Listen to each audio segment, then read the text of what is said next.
सरदारानं फक्त आपली दिलेली सरदारकी सांभाळावी या नॅरेटिव्हला उद्ध्वस्त करणारे स्वराज्य संकल्पक शहाजी महाराज. आपण जेव्हा सरदाराची राणी असतो त्यावेळी आपण फक्त आपलं छान घडी सांभाळावी आणि छत्रपती शिवराय दुसऱ्यांच्या घरात जन्मावेत असं न मानता स्वतःच्याच घरामध्ये शिवाजी ज्यांनी घडवले अशा स्वराज्य मार्गदर्शिका जिजाऊ साहेब. मुघल साम्राज्य हे कधीही अस्ताला पावणार नाही आणि मुघल साम्राज्याचा तळपता सूर्य तसाच राहील या नॅरेटिव्हला गाडणारे छत्रपती शिवाजी महाराज. आणि युवराज म्हटलं की त्यांच्या स्वतःच्याच म्हणजे ज्या माणसाला त्याच्या मृत्यूनंतर सुद्धा खोट्या इतिहासाशी लढावं लागलं, खोट्या नॅरेटिव्हशी लढावं लागलं, पण त्यांचं कर्तृत्व एवढं देदीप्यमान होतं की ज्यामुळे त्याही नॅरेटिव्हला नंतर पुसता आलं असे स्वराज्य संरक्षक.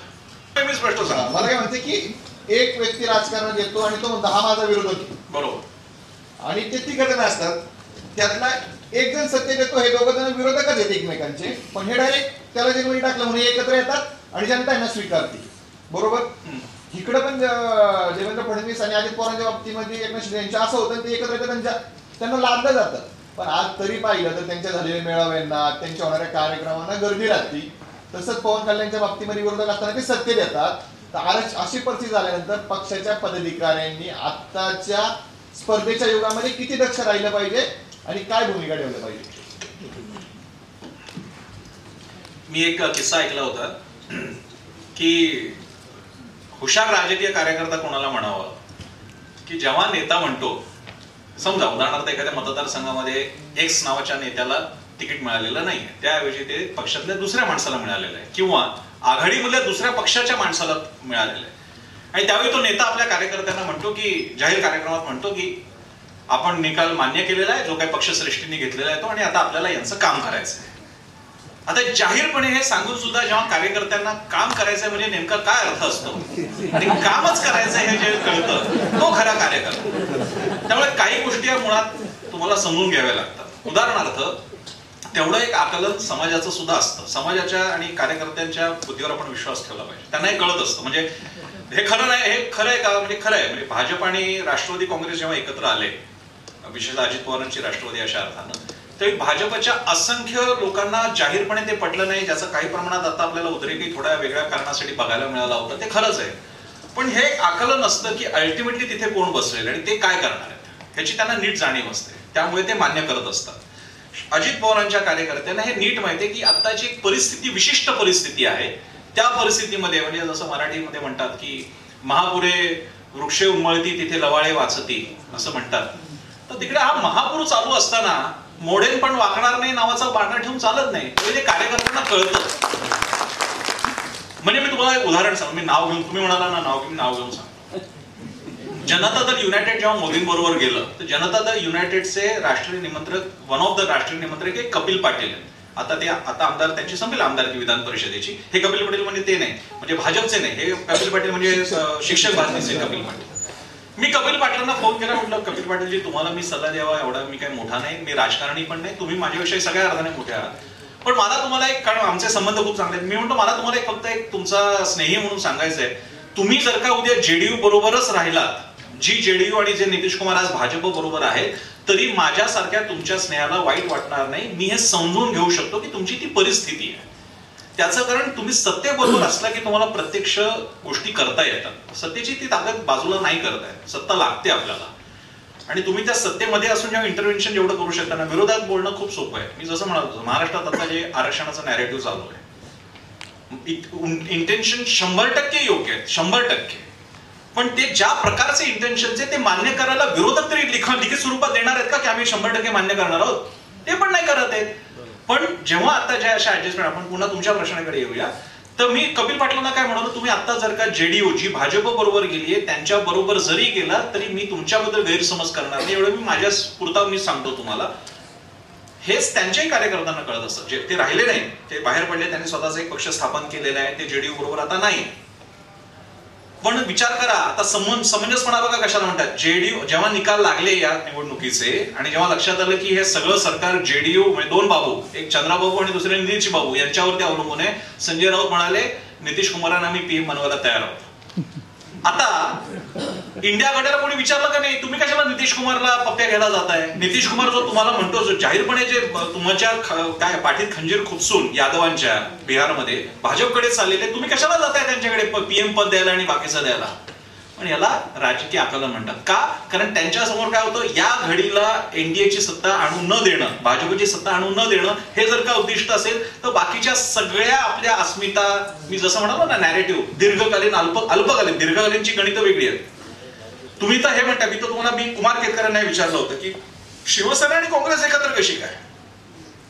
त्यांचं स्पष्ट म्हणणं होतं, जोपर्यंत शिवसेना आता भाजपच्या विरोधात आहे, जोपर्यंत आमचा किमान समान अजेंडा आहे सेक्युलर आणि बाकीच्या सगळ्या गोष्टींचा, आमचं बाकी शिवसेनेच्या अजेंड्याशी आमचं देणं घेणं नाही, शिवसेनेला आमच्या अजेंड्याशी देणं घेणं असं कारण नाही. आमचा कॉमन मिनिमम अजेंडा तेवढा पुरेसा आहे. हे राजकीय शहाणपण असणं गरजेचं आहे. त्यामुळे त्याच्यात तुम्ही म्हणताय त्याच्यात मला काहीच कॉम्प्लिकेटेड वाटत नाही. उद्या जर का आता जे पक्ष सोडून गेले ते परत आले, त्यांनी परत घेतलं, उद्या शिवसेना इकडची तिकडे गेली, हे पण आहे. याच्या सगळ्यांचा विश्लेषण मी काय एकटा करत आहे, अनेकांनी विचार केलेला आहे. हे विसरायला नको की शिवसेना आजही म्हणते की हिंदुत्व हा आमचा डीएनए. शिवसेना आजही म्हणते की बाबरीच्या वेळी आमची इन्व्हॉल्वमेंट होती वगैरे वगैरे सगळं. उद्या जर काही दोन पक्ष एकत्र आले, भाजप आणि शिवसेना, उद्धव बाळासाहेब ठाकरे, मला आश्चर्य वाटणार नाही. कारण ते म्हणतील आम्ही नेहमीच म्हणतो की हिंदुत्व आमचा डीएनए, काय चूक आहे त्यामध्ये? म्हणून म्हणालो दीर्घकालीन नॅरेटिव्ह लक्षात घ्या. दीर्घकालीन नॅरेटिव्ह, अल्पकालीन नॅरेटिव्ह, मध्यमकालीन नॅरेटिव्ह. शिवसेनेचं दीर्घकालीन नॅरेटिव्ह काय आहे? ज्वलंत हिंदुत्वाचा पुरस्कार करणारा एकमेव दैनिक सामना. उद्या अशीच वेळ आली आणि इंडिया आघाडीत बेबनाव, हे मी तुम्हाला अर्थ सांगतोय, जोशी असल्यामुळे ज्योतिष, पण समजा उद्या अशीच वेळ आली तर जो किलकिला दरवाजा आहे ना महायुतीतला, जो शिवसेनेचा भाजपकडे जाण्याचा किलकिला दरवाजा आहे, तो असा आहे की बघा अमुक अमुक मुद्द्यांवरती काँग्रेस आणि राष्ट्रवादीशी आमचं जुळत नाहीये आणि आम्ही हिंदुत्ववादी आहोत आणि आमचा डीएनए एकच आहे, त्यामुळे आम्ही चाललो. उद्या मला जर का भविष्यामध्ये येत्या मॅक्झिमम 3 ते 5 वर्षामध्ये हीच शिवसेना, हेच उद्धव ठाकरे आणि हेच संजय राऊत, उद्या ह्याच नरेंद्र मोदी, हेच देवेंद्र फडणवीस आणि हेच भाजपचे नेते यांच्यासोबत एकत्र दिसले, मला काही वाटणार नाही. कारण हे राजकारण आहे. ते राजकारण भोळ्या भावड्याहून जर का तुम्ही बघायला लागलं तर कसं चालेल? आणि ते तरी कसे राहू शकतात त्याचं मी तुम्हाला कारण सांगतो ना. त्याची सत्ता पाहिजे ना तुमच्याकडे. तुमचे आजचे कार्यकर्ते, पुन्हा एकदा सांगतो, केंद्रेकरांचा शेतीचा विषय आणि मी जे सांगतो ना, तो ऑलमोस्ट बऱ्यापैकी समानता आहे. आता आमचं कसं पाहिजे, केंद्रेकर मग अशी काय सांगत होते, भेंडी लावलेली आहे त्याच्यामध्ये तो विशिष्ट प्रकारचं काहीतरी कीटकनाशक लावायचं असतं आणि 1 महिना भेंडी काढायची नसते असं ते सांगत होते. तेच म्हणाले की आताच जे शेतकरी असेल की ते आज फवारल्यानंतर उद्याच्या उद्या ते मार्केटला आणतात. हीच परिस्थिती राजकारणात पण आहे. आमचा नेता जर का आम्हाला सत्ता डिलिव्हर करत नसेल, ज्या सत्ता ती महामंडळाच्या, आयोगाच्या आणि अन्य कुठल्या ठिकाणच्या नियुक्त्यांच्या द्वारे असेल, त्याच्याने आम्हाला बेनिफिट सत्तेची झिरपत नसतील तर आम्ही का म्हणून तुमच्याबरोबर थांबू? एक काळ होता, काँग्रेसचा होता, शिवसेनेचा होता, सगळ्यांचा होता. शिवसेना सुद्धा एका पातळीनंतर राहू शकली नसती सत्तेच्या बाहेर, कारण ती सत्तेच्या नेतृत्वाची नाही. आज काळच असा आहे की पटकन आम्हाला डिलिव्हरी पाहिजे, इन्स्टंट. मॅगी पण इन्स्टंट पाहिजे, पॉलिटिकल करिअर पण इन्स्टंट पाहिजे. त्यामुळे ती मर्यादा आलेली आहे आणि त्याचं प्रेशर नेतृत्वावरती पण यायला लागलंय. महाराज साहेब, ते नेतृत्वावरती पण यायला लागले. तुमचे 10 चांगले असतील कार्यकर्ते, जीव देतील तुमच्यासाठी, आयुष्यभर राहतील, 10 राहतील, 50 राहतील, 100 राहतील. नंतरची फळी अशी असेल की जी बघणार बाबा माझं याच्यात काय दिसतंय, माझं आयुष्य एवढं आहे, त्याच्या मला या अशा प्रकारच्या जायचं, बरं मला आजूबाजूच्या पक्षांमध्ये दिसतंय काय होताना दिसतंय ते. काही पक्षांमध्ये, भाजपमध्ये काही वरिष्ठ तर आम्ही खासगीत बोलताना मी म्हणालो तुम्ही का नाही त्या पदांवरती गेलात, तुम्ही एवढं वर्ष राहिलं ते. बाकीच्या पक्षातले लोक जाताना दिसतात. हे प्रॅक्टिकॅलिटीज आहेत, त्याला काही पर्याय नाही. तुमच्या प्रश्नाला उत्तर देतोय मी. याचं आकलन कार्यकर्त्यांना असतं, पण हे दुधारी तलवार आहे. जसं ते आकलन तुम्ही काय करतायत या बाबतीत लक्षात ठेवू शकता, तसं ते स्वतःची उडी मारताना तुमच्याकडनं ती अपेक्षा बाळगेल. उद्या तेही उडी मारू शकतात. त्यामुळे तुमचा अख्खाचा ब्लॉक जो मधल्या काळात तुमच्याकडे होता, उद्या तो अख्खीच्या अख्खी तुमचं युनिट, शाखा किंवा ते शहर, तालुका अध्यक्ष आणि बाकीचं अख्खं युनिट दुसऱ्या पक्षात जाऊ शकतं. त्यामुळे आपल्याला ते तसं बघावं लागतं. त्याच्यात चूक काही नाहीये, ते पॉलिटिक्स म्हणून तर ते पॉलिटिक्स आहे. महाराजांच्या काळात जे महाराजांबरोबर राहिले त्यांनी मराठा साम्राज्य बघितलं, मुघलांच्या बरोबर राहिले, ते अस्तंगत पावले. आज आपल्याला त्या तेव्हाच्या सरदार घराण्याची इतिहास तज्ञ सोडता आपल्याला घराणी पण सांगता येणार नाही की महाराजांच्या समोर किती घराणी उभी होती, की ज्यांच्यामध्ये टेक्निकली, टेक्निकली इतकी ताकद होती की जे स्वतः सुद्धा बंड करू शकले असते. म्हणून तर महाराज एकमेव द्वितीय का ठरतात, कारण ते महाराजांपेक्षाही ताकद असलेली नव्हते. महाराजांना दक्षिणेची अख्खी दख्खनची सुभेदारी देण्याचा ऑप्शन दिला होता मुघलांनी. दक्षिणची म्हणजे महाराजांचे जेवढं स्वराज्य नव्हतं तेवढी अख्खी दक्षिणेची सुभेदारी मिळत होती. महाराजांनी ते टाळलं. म्हणून तर महाराज वेगळे आहेत. म्हणून तर आपण महाराज 350 पावणे 400 वर्षानंतर आपण आठवतो, यासाठी आठवतो. तर या पॉलिटिक्समध्ये जो साथ देतो तो ज्यादा दिवस चांगले दिसतात. शिवसेना आल्यानंतर शिवसेनेच्या 95च्या सरकारमध्ये, आताच्या सरकारमध्ये जे भाजपमध्ये राहिले त्यांना चांगले दिवस दिसले. बाकीचे सगळे असतील ते काही जण मग. पण त्याच वेळी काही अशी सुद्धा माणसं आहेत की म्हणजे साम्राज्य जेव्हा वाढत जातं ना त्याला पर्याय नसतो. म्हणजे शिवाजी महाराज होते त्यावेळी ह्या कोणतं आपलं गोरिला वॉर होतं, काय म्हणतो तो मराठी शब्द, गनिमी कावा होता. पण मराठा साम्राज्य झाल्यानंतर मराठ्यांचा सामना हा मैदानी प्रदेशाची येणारच होता. तिथे कुठून तुम्ही गनिमी कावा करणार होता? तिथे स्ट्रॅटेजी चेंज होऊ शकते. मग तुम्ही मागून सैन्य पाठवा, कुमक राखीव ठेवा, इतरांची जाटांशी पण संबंध वाढवा, बुंदेल्यांशी पण वाढवा वगैरे. मग त्या गनिमी काव्याचं स्वरूप बदलेल. फिजिकल गनिमी कावा राहणार नाही जो महाराष्ट्रातला दऱ्याखोऱ्यांमधला असतो. आपल्याला बघावं लागेल. ते गनिमी कावे काय करणार. एक माफी मागून प्रश्न विचारायचा होता. माफी कशाला मागता? नाही, सगळे दुखावू नका कोणी सर्वांनी. की जर आतापर्यंत आपण तुम्ही एवढे 25 वर्ष घालवले, 25 वर्षात प्रत्येक राजकीय नेतृत्वाने मी महाराष्ट्रात काहीतरी करणारे, महाराष्ट्रात काही करणारे, त्याची फ्रेम बदलली. पण आम्हाला थेट छत्रपतींचं वंशज प्रमुख मिळाल्यामुळं त्या फ्रेम मध्ये एक बहुजनांची फ्रेम किंवा एक नरेटिव्हची फ्रेम किंवा एक अशी आमच्या समोर लगेच नेतृत्वाची ती फ्रेम तयार होती. आणि ती फ्रेम घेत असताना आणि राजकीय पक्षाच्या माध्यमातून समाजाला चांगला करत असताना एक पत्रकार म्हणून अनेक नेते घडलेले तुम्ही पाहिजेत आणि मुख्यमंत्री घडलेले पाहिजेत. तर छत्रपती संभाजीराजांना तुम्ही खूप जवळून पाहता. तो म्हणजे माझा कट्टा, त्यांनी दिलेलं उत्तर, आणि आता ते राजकीय पर्याय म्हणून घेऊन उभे राहिलेले आहेत. तर अशा परिस्थितीमध्ये संभाजी महाराजांनी कसं पुढे गेलं पाहिजे किंवा बेधडकपणे काही डिसिजन घेण्याची जर सिच्युएशन आली तर एक तुम्ही मार्गदर्शन होणार आहे आमच्या समोर आणि आम्ही खाली बसलोय. मी आधीच माफी मागितलेली आहे. तर तुम्ही उत्तर काय द्याल की काय कशा पद्धतीने डेडिकेशन गेलं पाहिजे आणि इमेज मागितली नाही. मला न बोललेल्या गोष्टी कळलेल्या आहेत खूप. कारण की राहिलाय 45 दिवसाचा कालावधी येणार आहे निवडणुकांना. मुद्दे नरेटिव्ह पण तुम्हीच सांगितले, पण थेट सांगितले नाही की हे नरेटिव्ह तुम्ही तयार केले ते तुम्ही कॅच करा. ते तुमच्या बोलण्यांमध्ये आलं होतं अनेक महाराष्ट्रातल्या राजकारण्यांच्या उभा राहिलेल्या आंदोलनाच्या माध्यमातून. शेवटी त्याच्यासाठी खूप परिश्रम कष्ट महाराजांनी घेतलेले आहेत. समाजाचे ते बोलू करू शकतात. तर तुम्ही उत्तर द्यावं. हे उत्तर आपण व्यक्तिगत लेवलला द्यावं. नाही, ठराविक तोडून थोडंसं द्यावं. एक तर मी म्हणजे महाराज साहेब हे पक्षाचे अध्यक्ष आहेत. या कार्यक्रमाचे समारोप अध्यक्षांच्याकडनं होतं, म्हणजे त्या कार्यक्रमाचे अध्यक्ष आहेत. म्हणजे लोकशाही प्रक्रियेमध्ये सुद्धा ते या कार्यक्रमाचं नियोजन त्यांच्याकडे आहे. त्यामुळे एक तर तो भाग आहे. दुसरी गोष्ट, इतकं सगळं स्ट्रॅटेजी तुम्हाला सांगायची असेल तर मला घ्या ना स्वराज्य संघटना.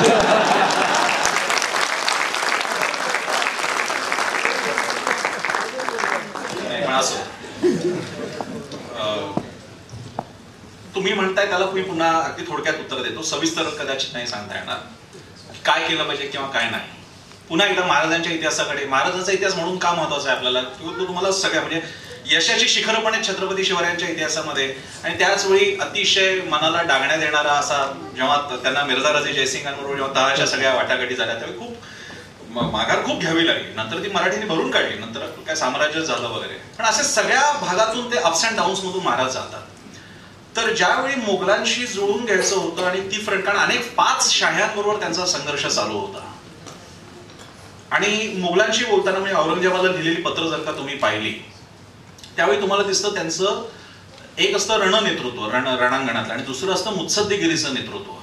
आणि ते पाहिलं तर आपल्याला वाटेल अरे महाराज तर अख्खे मुघलांच्या बरोबर लढणारे, शाहिस्ते खान आणि अफजल खानाचा पुतळा काढला, मग हे काय एकदम या पत्रामध्ये. कारण ते पत्र अर्जवी स्वरूपात आहे. पण ते अर्जवी स्वरूपात असताना म्हणून तर प्रबोधनकार ठाकरे जेव्हा महाराजांना मुत्सद्दी म्हणून म्हणतात त्यावेळी ते खूप इंटरेस्टिंग. ते यासाठी तुम्हाला म्हणा तुम्ही की महाराजांनी म्हणजे काय कौतुक केलेलं आहे, काय म्हटलेलं आहे. पण त्याच्या मध्ये तुम्ही बघितलं, तुम्ही महाराजांचं हे लक्षात घ्याल, त्यांनी ती फ्रंट सिक्युअर करून घेतली, स्वतःसाठी वेळ मिळवला आणि त्याचवेळी त्यांची जी दीर्घकालीन उद्दिष्ट होती ती सुद्धा साध्य करून घेतली. मध्येच ते कन्फ्रंट करायचे, मध्येच एकदम शांत राहायचे, मध्येच कन्फ्रंट, मध्येच शांत.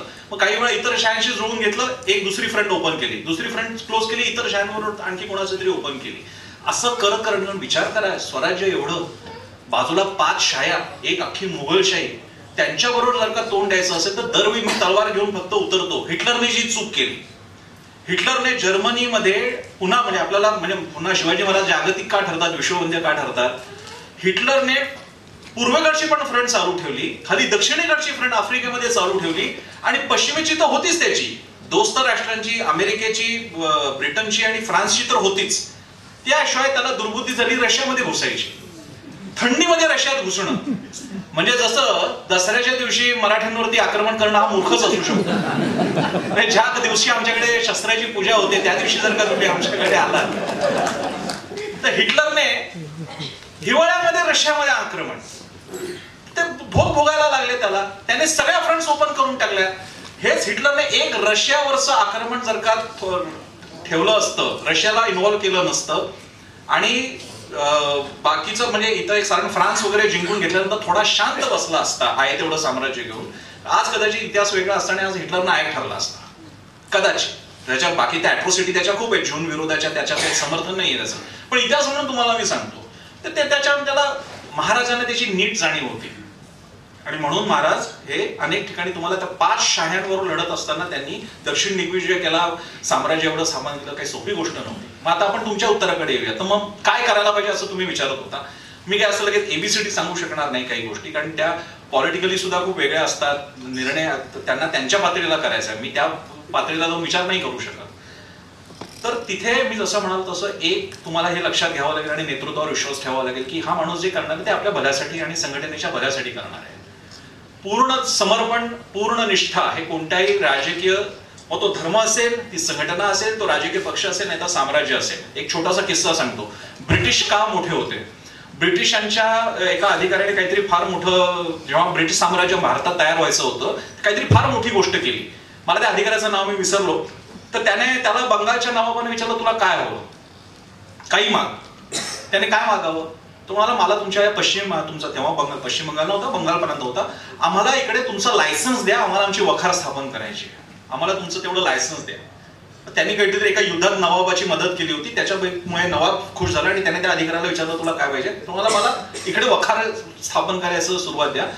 ती सुरुवात होती ब्रिटिश साम्राज्याची. तिथे बंगालमध्ये पहिली त्यांची रुजवात झाली आणि त्याच्यानंतर मग त्यांनी सगळी कूटनीती करून भारतभरामध्ये स्वतःचं साम्राज्य पसरलं.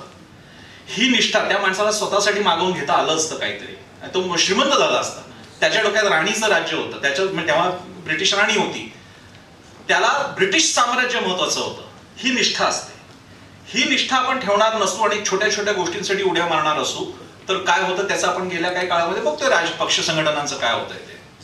त्यामुळे एक तर निष्ठा पाहिजे तुम्हाला, आपला नेता काय निर्णय घेतोय ते, त्याच्याबद्दलची एक विशिष्ट परिस्थिती लक्षात आली पाहिजे. जशी मी महाराजांची सांगितली की मोगलांना औरंगजेबाला पत्र लिहिताना थोडी भाषा मवाळ केली म्हणून महाराज मवाळ ठरत नाही, ती मुत्सद्दीगिरी ठरते, कारण दीर्घकालीन उद्दिष्ट आहे. त्यामुळे तुम्हाला ते लक्षात घ्यावं लागेल. तिसरी गोष्ट, आत्ताचा काळ इतका डायनामिक झालेला आहे की इतर वेळी ज्या प्रोसेसेस 10, 15, 20 वर्षात घडत होत्या त्या आता वेगानं थोड्या भागात व्हायला लागलेल्या आहेत. एक छोटंसं आंदोलन आणि त्या आंदोलनाच्या बाबतीत झालेली एक विशिष्ट घडामोड एका आंदोलनाला आणि एका माणसाला कोणत्या स्तरापर्यंत नेऊन बघायला मिळते हे आपण गेल्या वर्षभरात बघितलेलं आहे. अशा काळामध्ये वावर करत असताना सगळ्यांची कसोटी लागणार आहे. तुमची आधीचे सगळे टेम्पलेट तुटून पडलेले आहेत. राजकारण कसं करावं, संघटना कशी वाढवावी. आज मला सांगा, जरांगे पाटलांची संघटना जी ज्या प्रकारे उदयास आलं, मी टेक्निकली विचार करतो, जरांगे पाटलांना मला अनेकदा भेटायची संधी मिळालेली आहे. काय टेन्शन असेल त्या माणसासमोर? एवढा प्रचंड समाज ज्याच्या स्वतः सगळ्या मागण्यांचं आपल्यावरती आज इमोशनल प्रेशर आहे, त्या माणसाच्या प्रत्येक कृतीकडे सारखं स्कॅनर कडून बघितलं जातं. त्या माणूस काय बघतोय, काय नाही बघत आहे, असं बोलतोय का तसं बोलतोय, आणि त्याच वेळी त्याला एव्हर चेंजिंग डायनामिक्स मधून निर्णय घ्यायचे हे तुम्ही विचार करू शकता. आज तुमच्याकडे किमान आज थिंक टँक वगैरे तरी आहेत. तिथे इथे असं आहे की या 2 माणसांना जरा थोडीशी मुभा द्यावी, त्यांनी काही वेगळा निर्णय घेतला की पुन्हा बोट ठेवायला लोक तयार.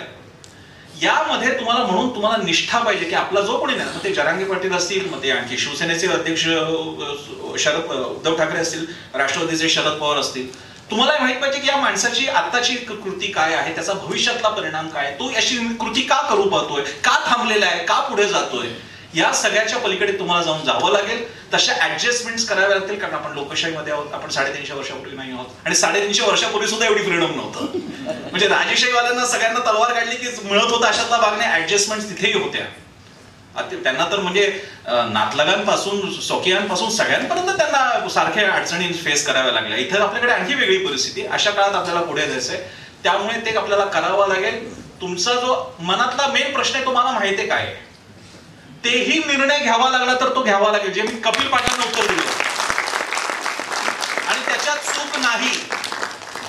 चूक नाही, जसं त्या लोकांचं एक दीर्घकालीन उद्दिष्ट पुढच्या 100 ते 1000 वर्षासाठीचं आहे, त्याचप्रमाणे तुमची ही उद्दिष्ट आहे. त्यामध्ये तुम्हाला आधेमध्ये एकमेकांसोबत जावं लागेल, त्याला पर्याय नाही. त्यामुळे कपिल पाटलांना मी काय म्हणालो होतो की मी तुमच्या बरोबर आहे, मला माहिती आहे तुमच्या मर्यादा काय, पण मला माहिती आहे तुम्ही चांगले आहात, तुमचा विचार चांगला आहे, मी तुमच्या बरोबर आहे, किंवा माझ्या तुम्हाला शुभेच्छा. अशा माझ्या सगळ्या तुम्हाला शुभेच्छा आहेत. प्रश्न आहे मराठवाड्यातून आहे त्यांनी महाराज साहेब बोला.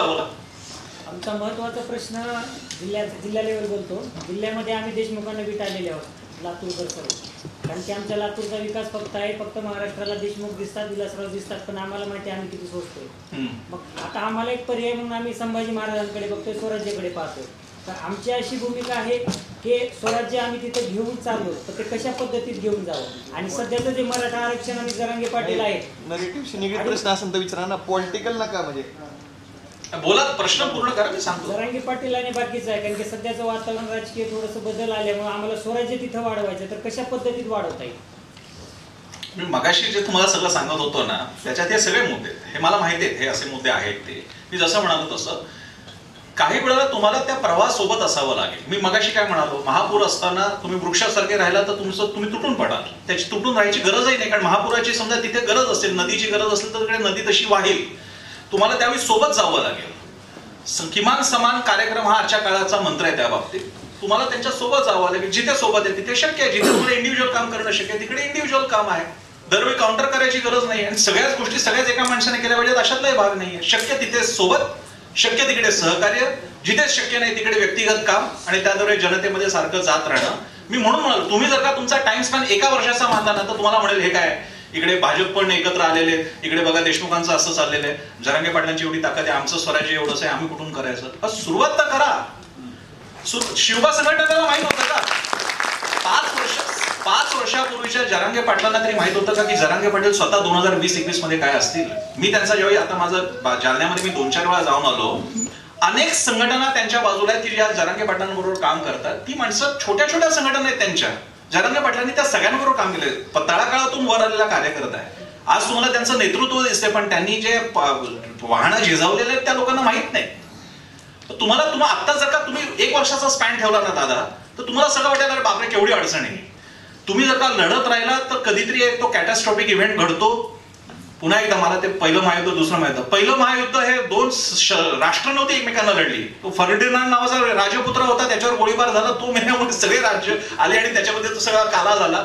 रशियाचं मी तुम्हाला दुसऱ्या महायुद्धाचं सांगितलं. महाराजांच्या आयुष्यात अशा अनेक घटना तुम्हाला सांगता येतील. तुम्हाला तुमचा काळ येण्यासाठी मातीत पाय रोवून करत राहावं लागतं का. आणि तुमच्या सुदैवाने तुम्हाला असं आहे, तुम्हाला लेव्हरेज हा मिळालेला आहे की तुमचा नेता कोणीतरी अजूनही प्रस्थापित होणारा नाही. तुम्हाला सुदैवाने एवढी मोठी लिगसी असणारे नेते मिळालेले, ते नशीब आहे, चांगली गोष्ट आहे.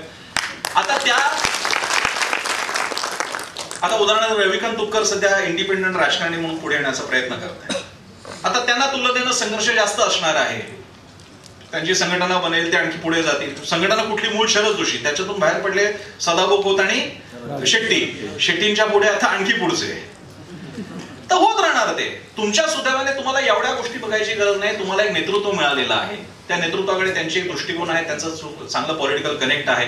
आज बाकीच्या नेत्यांचा पहिला फोन उचलला जाईल की नाही मला माहिती नाही, पण मला खात्री आहे की महाराजांचा फोन आला तर मोदींकडे पण पहिल्यांदा. मग आता ते मिळाल्यानंतर त्याच्यामध्ये तुम्ही ऍडप्ट काय करून घेऊन जाऊ शकता, आणि त्यासाठी तुम्ही किती दम धरता. लक्षात घ्या, हा शब्द फार महत्वाचा आहे. तुमचा दम सुटत असेल ना तर तुमचं राजकारण सुद्धा पुढे जाणार नाही. एक लक्षात घ्या, अशा स्टार्टअप आणि एखादी नवी राजकीय संघटना याच्यावरती एक मोठा बेनिफिट असा आहे, ती पहिल्यांदा लहान असते, आणि लहान असताना त्यासोबत जे जोडले जातात ते भविष्यातल्या मोठ्या फायद्याचे मानकरी ठरतात. तुम्ही आता म्हणाला मला काय फायदा, आणि तुम्ही बाकीच्या पक्षांमध्ये हा बघा कसा तालुकाध्यक्ष झाला, किंवा याचा कसा मान मला तब आहे, याचा कसं महामंडळावर नियुक्ती झाली, म्हणून आम्ही पण चाललो, सगळे एकाच पक्षाकडे चाललो. सध्या ज्या पक्षाकडे इन्कमिंग आम्ही पण तिकडे जातो. जा तिकडे तुम्ही. पण लक्षात घ्या, औरंगजेबाचा एक सरदार व्हायचा की छत्रपती शिवरायांच्या मधला एक मोठा सरदार व्हायचा,